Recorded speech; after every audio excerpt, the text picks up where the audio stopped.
ఏంటి పరిస్థితి అసలు ఇప్పుడు హైదరాబాద్ కి ఫ్యూచర్ సిటీ ఏదవుతుంది, ఎటు సైడ్ రియల్ ఎస్టేట్ లో ఇన్వెస్ట్మెంట్ చేస్తే ఫ్యూచర్ ఉంటుంది జనాలకు? బ్రాడ్ పర్స్పెక్టివ్ అండి. మీరు Hmm. అడిగిన క్వశ్చన్ ఏంటంటే చాలా మంచి క్వశ్చన్. Hmm.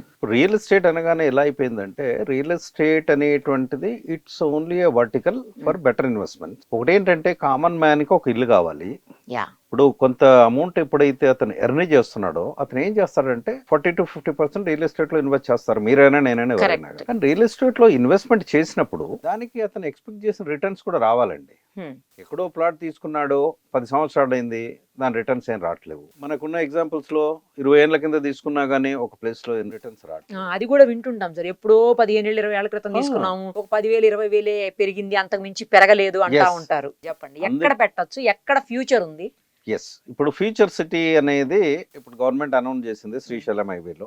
ఆ లొకేషన్ మంచి లొకేషన్ అండి. Okay. It's a good location, దాంట్లో డౌట్ లేదు. ఎందుకంటే మీకు అవుటర్ రింగ్ రోడ్ నుంచి రీజనల్ రింగ్ రోడ్ వరకు కనెక్టివిటీ కానివ్వండి, ఎయిర్పోర్ట్ కనెక్టివిటీ కానివ్వండి, ఇటు సాగర్ హైవేకు శ్రీశైలం హైవే కనెక్టివిటీ కానివ్వండి, it's a good location subject to so many factors. నేను అనేది ఏంటంటే, ఈ రోజు హైదరాబాద్ గత 20-30 సంవత్సరాలుగా డెవలప్మెంట్ ఎలా జరిగింది?